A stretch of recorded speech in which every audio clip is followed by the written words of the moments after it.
Soy Johanna Bejarano y hoy en el resumen semanal de noticias de Northwest Public Broadcasting comenzamos en Idaho. A 4 cadenas perpetuas consecutivas fue condenado Bryan Kohberger por asesinar a Kaylee Goncalves, Madison Mogen, Xana Kernodle y Ethan Chapin en 2022.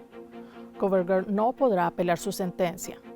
Ahora, con el caso cerrado, se han desclasificado algunos documentos de la investigación. Están a disposición del público en la página web de la ciudad de Moscow, Idaho. La audiencia de sentencia se llevó a cabo en el Tribunal del Condado de Ada en Boise, Idaho.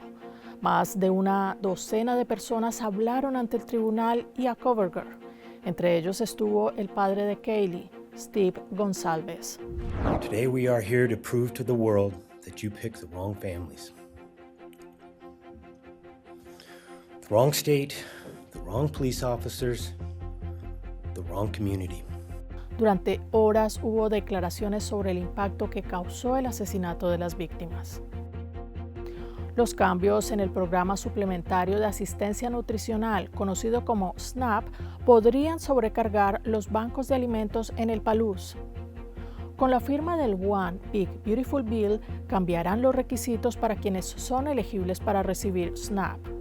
De acuerdo con la nueva ley, los adultos sanos que no tengan dependientes y tengan hasta 64 años tendrán que trabajar 80 horas al mes para recibir beneficios. Esto supone un cambio respecto al límite de edad, que hasta ahora era de 54 años. Things are getting a little hectic right now. Escucharon a Carlos Rojo, coordinador del Banco de Alimentos de Community Action Center en Pullman. Según expertos del Urban Institute, que analiza las políticas sociales y económicas, los cambios podrían obligar a algunas personas que antes utilizaban SNAP a recurrir a los bancos de alimentos, pero esos servicios ya están desbordados. El Urban Institute calcula que más de 500,000 familias del estado de Washington podrían verse afectadas por los cambios introducidos por la nueva ley. Y otro cambio que afectaría a las familias en el noroeste está relacionado con el programa de educación temprana Head Start. Recientemente, el Departamento de Salud y Servicios Humanos de Estados Unidos incluyó ese programa en la lista de beneficios públicos federales.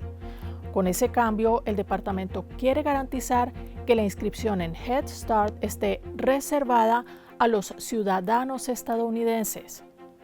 Brent Lowe es abogado de la Unión Americana de Libertades Civiles o ACLU. They're taking the legs out from under the program by firing staff, laying off staff, closing offices, to the level that the program itself, Head Start, is barely able to function if it's able to function properly at all. ACLU está desafiando el nuevo cambio ya que excluiría a algunas comunidades inmigrantes del programa. La organización incluyó el tema en una demanda que ya lleva contra ese departamento, precisamente por asuntos de financiación y despidos regionales en el programa Head Start.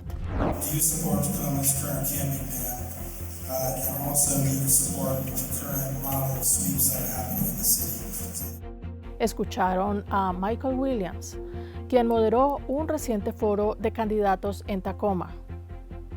5 de los 6 candidatos a la alcaldía de esa ciudad participaron de cara a las primarias de agosto. El foro se centró en la vivienda.